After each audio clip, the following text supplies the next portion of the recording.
3월 4일 오늘 또 한 번의 의사당 난입 사태가 벌어질지도 모른다는 우려로 경계가 대폭 강화된 워싱턴 DC를 찾아왔습니다. 우선 저희는 워싱턴 DC에서 트럼프 전 대통령 지지자들의 시위가 열리고 있는지 샅샅이 살펴봤는데요. 전혀 찾을 수 없었습니다. 의사당을 중심으로 반경 2마일 정도를 에워싸고 있는 철조망과 기관총으로 무장한 주 방위군의 삼엄한 경계만을 확인할 수 있었습니다. 혹시 놓친 소식이 없는지 모든 뉴스 매체를 확인했는데요. 워싱턴에 주둔 중인 뉴저지 주 방위군 75명이 집단 식중독에 걸렸다는 소식뿐이었습니다. 사실상 의회 난입 사태가 반복된다는 것은 상상할 수도 없고 트럼프 전 대통령 지지자들도 그럴 생각이 없다는 것이 확실했는데 주류 언론이 공포심만 조장해 워싱턴 DC가 온종일 유령도시처럼 썰렁하기만 했습니다.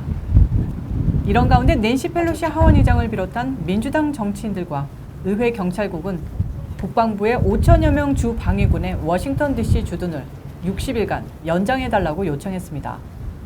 이러다간 바이든 임기 내내 워싱턴 DC 의사당 주변에는 철조망이 둘러쳐져 있는 게 아닐까 걱정이 듭니다. 중무장한 군인들이 총을 들고 철제 담장으로 둘러싸여져 있는 의사당을 지키고 있는 이 모습이 이게 과연 민주주의 종주국 미국 수도인가 하는 의구심마저 들게 합니다. 3월 4일 워싱턴 DC에서 전해드렸습니다. 자, 스튜디오에서 다음 소식 전해드리겠습니다. 민주당이 선거법 개정안을 하원에서 통과시켰습니다. 공화당이 대통령 선거에서 민주당 후보를 계속 당선시키려는 위헌적인 꼼수라고 평가한 선거법 개정안은 3일 찬성 220표 대 110표로 통과됐는데요. 민주당이 이 법안에 붙인 이름은 For the People Act, 국민을 위한 법안입니다. 하지만 국민을 위한 법안이 아니라 For the Democrats Act, 즉 민주당원을 위한 법안이 아닐까 싶네요. 이 법안은 유권자 등록 절차를 자동화하고 사전투표와 부재자 투표를 확대하고 특정 정당과 후보자에 유리하도록 선거구를 구획하는 게리맨더링을 방지하는 것을 골자로 하고 있습니다. 하지만 보수 성향 싱크탱크 헤리티지 재단의 설명에 따르면 이 선거법은 사실상 선거 과정에 있어서 주 정부가 갖고 있는 권한을 박탈하고 선거 조작이 행해질 경우 이를 막을 방법이 사실상 없도록 만든다고 설명했습니다. 공화당 역시 이 법안이 유권자들을 위한 선거법 개정이 아닌 민주당이 승리하도록 만들기 위한 선거법 개정이라고 한 목소리를 내고 있습니다. 하지만 이 법안이 상원을 통과할 가능성은 적어 보이는데요. 우선 50대 50으로 양분된 상원에서 상원 의장 찬스를 쓰는 민주당에 맞서 공화당이 필리버스터 전략을 쓸 것으로 예측됩니다. 필리버스터를 종결시키고 표결에 들어가려면 필리버스터 종결 표결에 공화당 이탈표가 10개 이상 나와야 하기 때문입니다. 마지막 소식입니다.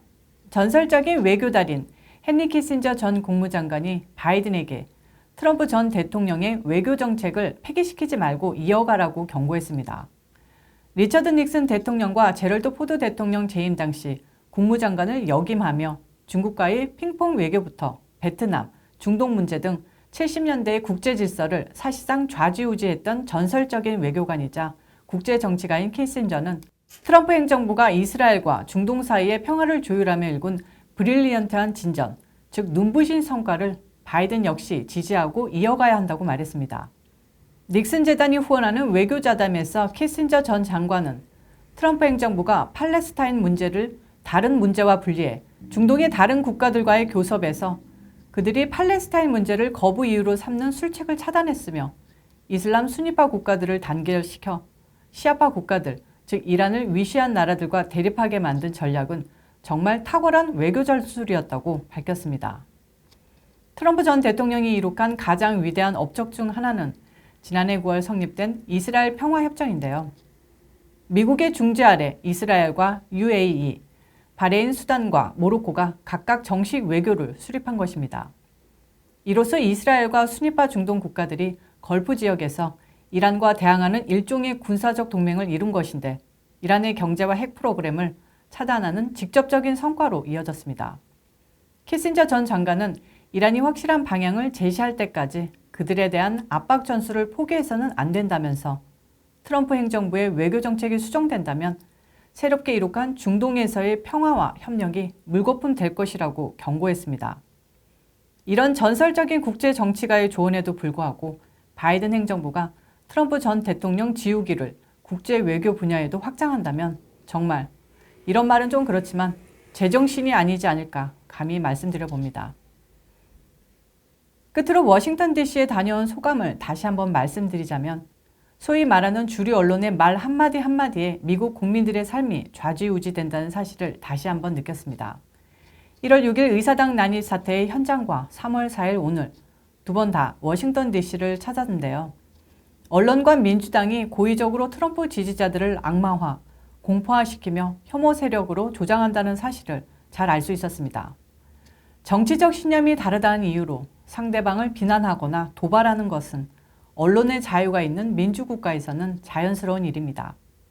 하지만 정치 세력과 거대 언론, 미디어가 결탁해 자신들과 다른 믿음을 갖고 있는 세력을 악마화시킨다는 것은 정상적인 자유민주국가에서 용납될 수 없는 행동이며 오직 전체주의, 독재정권 하에서나 볼 수 있는 프로세스입니다. 정치적으로 다른 생각을 가졌다고 혐오받아야 할 만큼 이 사회가 오염돼 버린 것일까요? 아니면 숭고한 민주주의에 대한 이상이 극단화돼 타 세력을 발 밑으로 보는 오만한 엘리트주의자들의 세상이 돼버린 것일까요? 오늘 이슈 이슈다는 여기까지입니다. 시청해주셔서 감사합니다. 오늘 영상도 좋으셨다면 좋아요, 구독, 알림 설정 꾹꾹꾹 눌러주세요.